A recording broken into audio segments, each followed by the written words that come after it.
Sir வணக்கம். வணக்கம். குறிப்பாக விசிகாவில் அவ்வப்போது ஒரு பெரிய மோதலாகி திடீர்னு அவருக்கு துணை பொதுச்செயலர் பதவி கொடுத்து அழகு பார்த்தா திருமாவளவன்.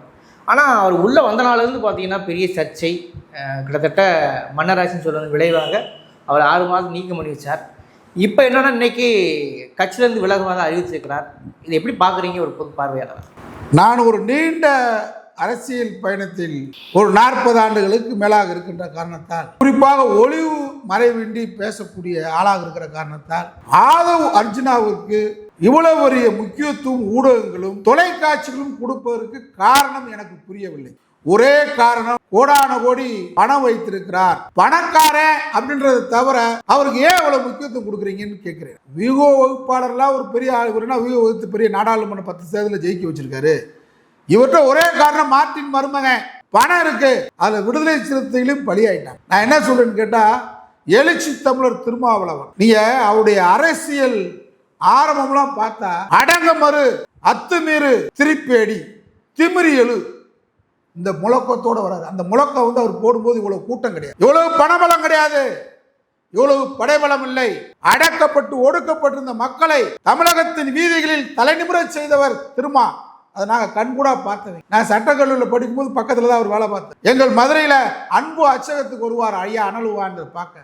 நான் அப்ப இருந்து அவரை பார்க்குறேன். இன்றைக்கு மிகப்பெரிய வளர்ச்சி என்றால் அவர் தனிப்பட்ட முறையில் பெரிய ஆலை அதிபராக வரல திரும்ப. அவர் தனிப்பட்ட முறையில் குடும்ப வாழ்வை திறந்திருக்கிறார். தனிப்பட்ட சுகபோகங்கள் கிடையாது. அந்த மக்களை இன்றைக்கு தலைநிமிர செய்திருக்கிறார். ஆதவ் அர்ஜுனா எங்க இருந்தாரு? நான் தலித்து மக்களுடைய உரிமைகளுக்காக ஒரே நோக்கத்தோடு வந்தேன்றாரு. இன்னைக்கு இளையராஜாவை கூப்பிட்டு சிறுவில்லிபுத்தூர் ஆண்டாளுகளுக்கு போக சொல்லுங்க. அவர் எந்த குரல் கொடுத்தாரு? அவரு ஆதவ் அர்ஜுனா கொள்கைவாதியா? காஞ்சி பெரியவாள் நல்லவாள்னு சொல்றத நம்மவாள் சேர்க்கலாமா? நம்மள சூத்திரன் சொல்ற காஞ்சி பெரியவாள நல்லவாள்னு சொல்றவன நம்ம சூத்திரன் சொல்ற, நம்மள பஞ்சமன் சொன்ன இந்த விடுதலை சிறுத்தைகள் முதல்ல சேர்த்திருக்க. அது மட்டும் இல்ல, 10-11 துணை பொதுச்செயலர், அதுல தினசரி தந்தி தொலைக்காட்சி, அதுல கனியமுதன் ஒருத்தர் இருக்கிறாரு, வன்னி அரசன் இருக்கிறாரு, முதன்மை செயலாளர் பாவரசு இருக்காரு. பாவரசுனா நான் 30-40 வருஷமா பாக்குறேன், கடுமையான உழைப்பாளி. அவங்கெல்லாம் கூப்பிட்டு என்னைக்காவது ஒரு 2 நிமிட பேட்டி எடுத்திருக்கா தந்தி? யோசிக்க வேணாமா? அப்போ பணம் இருந்தால் இந்த நாட்டில் தொலைக்காட்சிகள் கூப்பிட்டு யாரை வேணாலும் பேட்டி எடுக்கும். தனித்த பேட்டி எத்தனை முறை எடுக்கிறது? துணை பொதுச்செயலாளர் ஆகி 3 நாள் ஆகல, 15 பேட்டி எடுக்குது. புதிய தலைமுறை எடுக்கிறான். என்ன காரணம்? இது மாதிரி எத்தனை பேர் கட்சியை விட்டு போறாங்க, விடுதலை சிறுத்தை விட்டு. இதை விட பெரிய ஆள்லாம் போயிருக்காங்க. என்னக்கா எடுத்திருக்கீங்களா? நோக்கம், நான் சொல்ல வர நோக்கம் என்னன்னு கேட்டா, விடுதலை சிறுத்தைகள் கட்சியை பிளவுபடுத்த வேண்டும், அல்லது திராவிட முன்னேற்ற கழக கூட்டணியை விடுதலை சிறுத்தைகள் மூலமாக உடைக்க வேண்டும். இந்த 2 நோக்கத்தோட பாஜகவால் இறக்கி விடப்பட்ட ஆள் தான் ஆதம். இன்னைக்கு திரும்ப சொல்லிருக்காரு, ஒரு சேர்த்தோட வந்திருப்போம், தெரிய வருது, ஒரு திட்டத்தோட உள்ள வந்திருக்காரு. அப்ப நம்ம ஜாக்கிரதையா இருக்கணும்ல, நம்ம கவனமா இருக்கணும்ல. வந்தோடனே துணை பொதுச்செயலாளர் தேவையில்லை. அவங்க கட்சி, நான் அந்த கட்சி மேல நேசமானவன், நம்முடைய திருமா மீது அன்புள்ளவன், அதனால அதை நான் நேசக்கரத்தோட பேசுறேன். வந்தோடனே துணை பொதுச்செயலாளர் தேவையில்லை. தலைவரே ஒரு புத்தக வெளியீட்டுலாக்கு போலன்னு சொல்லும் போது நீ எதுக்கு போற? நீ ஒரு திட்டத்தோட அசைன்மெண்டோட உள்ள வந்திருக்கு. ஆனா விடுதலை சிறுத்தைகளிடம் பாட்சா பழிக்கல. திருமாவளவனை ஒரு வெள்ளந்தி ஏமாத்தலாம் நினைச்சேன். அவர் பணத்துக்கு மயங்கினவர் கிடையாது. ஆனால் அவரை நீ தேர்தல் வியூக வகுப்பாளர் அடிப்படையை காண்பித்து ஏமாற்றலாம் கருதுன. ரொம்ப நாள் ஏமாற்ற முடியாது. அவரை வெளுத்ததெல்லாம் பால் நினைப்பாரு. ஆனால் அதுக்காக நீ விஷத்தோடு இறங்கியிருக்கு. இன்னைக்கு என்ன அதுக்குள்ளேயும் கட்சி விட்டு போறேன்ற அவர் தான் 6 மாத காலத்திற்குள் ஒழுங்கு நடவடிக்கை குழு விசாரித்து மீண்டும் வாய்ப்பு வழங்கும் சொல்லியிருக்காருல்ல. அதுக்கு ஓடுற இப்போ எனக்கு கிடைச்ச தகவல், எடப்பாடிக்கு தூது விட்டுருக்கு நேரத்துல இருந்து. விஜய்கிட்ட கிடையாது. ஏன்னா விஜய்க்கு நீ ஒரு அசைன்மெண்ட் கொடுத்துட்ட, விஜய்க்கு ஒரு அசைன்மெண்ட் கொடுத்துட்ட, விடுதலை சிறுத்தையில் பழிக்கல. அங்கே அசைன்மெண்ட்டை கொடுத்துட்டு எடப்பாடிக்கிட்ட இப்போ தூது விட்டு. இதான் எனக்கு கிடைச்ச உறுதியான தகவல். எவனும் கிடைக்காது, சீமாட்டு போ ரெடியாக இருக்க, அதுவும் தயாராக இருக்க. ஆனால் நீ எல்லாம் திராவிட முன்னேற்ற கழகத்தை, திமுகவை, திராவிட இயக்கத்தை உரசி பார்க்குறோன்னா ஆனால் பெரும்பாலும் பேசக்கூடிய விஷயம் என்னென்னா இது பேசுகிறாங்களே, பனையூருக்கு தான் போவார், விஜயோட தான் கைகோர்ப்பாருன்றாரு. நான் என்ன சொல்கிறேன், நீ ஒரு ஆளே இல்லை. இவ்வளோ நாள் நாங்கள்லாம் மரியாதை கொடுத்தது காரணம் திருமாவின் போர்வில் ஒளிந்திருந்த காரணத்தால் தான். இப்போ நீ என்ன விசிகா என்ற கட்சியுடைய வெளிச்சத்தை, அந்த வெளிச்சத்தை பயன்படுத்தி உனக்கு ஒரு வெளிச்சம் கிடைக்க நினைக்கிற, இருட்டறைக்குள் போகிற. ஏன்னா பெரிய அரசியலில் மேதாவியா, பெரிய எழுத்தாளனா, இல்லை பெரிய பேச்சாளனா? பணம் இருக்கு. இந்த பணம் வந்து வேற ஆள் இப்போ வந்து அவன் பிஜேபி ஆள் இல்லாமல் இருந்திருந்தா இந்நேரம் ரைடு போயிருக்கும். ஒன்றிய அரசு விடுமா? ஒன்றிய அரசு விட்ட ஆள் தான் இவன்றது உதாரணம் தான். ரைடு இல்லை, இல்லாட்டி ரைடு போயிருக்கான், பணத்தை பூரா பறிமுதல் பண்ணியிருப்பான். இப்போ இவனை ஒரு பெரிய ஆளாக கருதி பிஜேபி தூக்குற ஆள் பூராமே ரொம்ப கேவலமானவன், மோசமானவன், முள்ள மாதிரி முடிச்ச வைக்கியா தூக்குற. சைமனை தூக்குன குட்டு அமலப்பட்டு போச்சு. நானே சங்கின்ட்டான். நம்ம ஊரவே சங்கி, எப்படா சங்கி சங்கினான்னு இருந்தான். இப்போ அவனே சொல்லிட்டான் சங்கின்ட்டா, வேலை முடிஞ்சு போச்சு. என்னைக்கு ரஜினிகாந்தை பார்த்தானோ, பார்த்துட்டு வந்து அந்த சங்கி இந்த சங்கி, நாங்களாம் சங்கி தான், சங்கி நண்பன்னா எங்களுக்கு தெரியும்டா, நீ பிஜேபியால் இறக்கப்பட்ட பி டீம்னு எங்களுக்கு தெரியும்ல. இப்போ நாடே வெளியேறிட்டான். டெய்லி பார்த்தா ஊருக்கு 4 பேர் இருந்தால் 4 பேர் வெளியேறிட்டான். இப்போ சீமான் கையில் ஆள் கிடையாது. இவன் முடிஞ்சு போச்சு, அவன் கதையை முடிஞ்சு போச்சு. நம்ம முடிக்கலாம்னு இருக்கும்போது அவனே முடிச்சிட்டான். விஜயும் பாதியை முடிச்சு விட்டான். அங்கே 4 பேர் போயிட்டான்.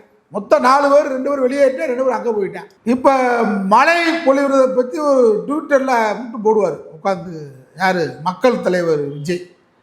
ஆனால் அந்த மழை வெள்ளத்தில் ஃப்ளைட் பூரா கேன்சல், 34 ஃப்ளைட்டு கேன்சல். தனி ஃப்ளைட்டை பிடிச்சி நடிகை கீர்த்தி சுரேஷ், முக்கியமான வேலை இல்லையா, அவங்க கல்யாணத்தை பார்க்கணும்ல, அது திரிசாவோட போயிருக்கு, அது விருப்பம், அதான வேலை. நீ என்ன, நீ இப்போ ஒரு முக்கியமான தலைவர் சுபவர் பாண்டியனை கூட்ட போயிருந்தாரு, இல்லை ஒரு ஆசிரியர் வீரமணி கூட போயிருந்தாரு, ஆச்சரியம். இவன் யாரோட இப்படி கழுசடையோட தானே போவேன், இது ஒரு பெரிய செய்தியும் இல்லை. நீ இங்கே போய் சேர்ந்து கிழிக்க போகிற. இந்த ஆதவ் என்ன செய்ய போகிற? ஆதவ் அர்ஜுனா, எத்தனை அர்ஜுனனுடைய வில்லுகளை உடைத்து இயக்க முடியாது திராவிட இயக்கம். நீ என்னடா வில்லு கொண்டு வர போகிறோம்? வில்லெல்லாம் போகிற போக்கில் உடைச்சி விட்டு போயிடுவோம். திராவிட முன்னேற்ற கழகம், திராவிட இயக்கம் 100 ஆண்டுகள்ரா, 100 ஆண்டுகள் போராடி இந்த மக்களை சமூக மக்களாக மாற்றிருக்கிறான். நீ யாரால் இறக்கி விடப்பட்ட ஆள்னு தெரிஞ்சு போச்சு. சைமன் காலி விஜய் வந்து இப்போ இறங்கியிருக்கான். அவனை எப்படி இறக்கி விட்டுருக்காங்க? நீங்கள் பெரியார் ஒரு முறை வெளிநாடு போனார். அப்போ கட்சிக்கு தலைவர் ஜக்காரியான்னு ஒருத்தர் கூப்பிட்டு, நீங்கள் தான் கட்சிக்கு நான் வெளிநாட்டுக்கு போய்ட்டு வரைக்கும் தலைவர்னு சொன்னார். ஐயா, நீங்கள் இருந்த இடத்துல நாங்கள் எப்படியா செய்ய முடியும்னு பதறி போட்டார் ஜக்காரியா. ஒன்றும் இல்லை, காலைல ஹிந்து பேப்பரை வாங்கி பாரு, அவன் நம்மளை பூரா எதிர்த்து எழுதியிருப்பான், அதை பார்த்துக்க. அவன் எதிர்த்து எழுதுனதை பூராத்தையும் நீ வந்து நோ எதிர்த்துரு. அவன் நம்மளை ஆதரித்து எழுதியிருப்பான், அதையும் பார்த்துக்க. 2 விஷயம் தான், எஸ் ஆர் நோ, 2 தான். நீ அரசியல் நான் வர வரைக்கும் அவன் இந்து பத்திரிகையில் நம்மளை எதிர்த்து எழுதுவான், அதையும் பார்த்துக்க. நம்மளை ஆதரித்து எழுதியும் பார்த்துக்கிட்டு. அது மாதிரி இப்போ நம்ம என்னான்னு கேட்டால், இவங்க பூரா யார், மணிப்பூரை பற்றி போகிற போக்கில் பேசிட்டு, விஜய் போகிற போக்கில் பேசிட்டு, ஒரே நாடு ஒரே தேர்தலை பற்றி எதிர்த்து பேசுவியா? நான் கேட்குறேன்.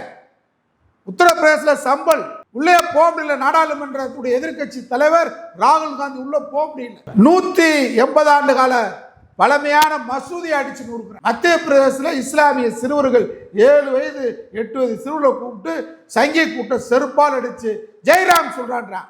இதெல்லாம் உங்க கண்ணுக்கு தெரியாதா? இதெல்லாம் பாசிசம் இல்லையா? எங்க பாசிசத்தை பத்தி பேசுற? வேங்க வயலை பத்தி என்னைக்கு பேசுற நீ? வேங்க வயல் எந்த பக்கம் இருக்கு, எந்த தாலுகால இருக்கு, என்ன கிராமத்தில் இருக்கு, எந்த திசை இருக்குன்னு தெரியுமா விஜய்க்கு? இந்த ஆதம் அர்ஜுனுக்கு வேங்க வயல் மக்களுடைய நிலவியல் தெரியுமா? பூகோளம் தெரியுமா உங்களுக்கு? எந்த சட்டமன்ற தொழில் இருக்கு, எந்த நாடாளுமன்ற தொழில் இருக்கு, எந்த ஒன்றியத்தில் இருக்கு, எந்த ஊராட்சி இருக்குன்னு தெரியுமா உங்களுக்கு? போற போக்கில் விஜய் மணிப்பூர் பாசிசம், அது பிஜேபின்னு சொல்ல மாட்டானா, ஒன்றிய அரசுன்னு சொல்ல மாட்டானா, மோடி விமர்சனம் பண்ண மாட்டானா, இங்க மட்டும் மன்னராட்சின்னு வேணா. எப்படா மன்னராட்சி? மக்களால் தேர்வு செய்யப்பட்ட ஒரு முதலமைச்சர், குளத்தூர் சொல்லிட்டு முதலமைச்சர், அவங்க மகன் சேப்பாக்கம் திருவிழைக்கல்னு வர்றாரு, மக்கள் ஓட்டு போடுறான்.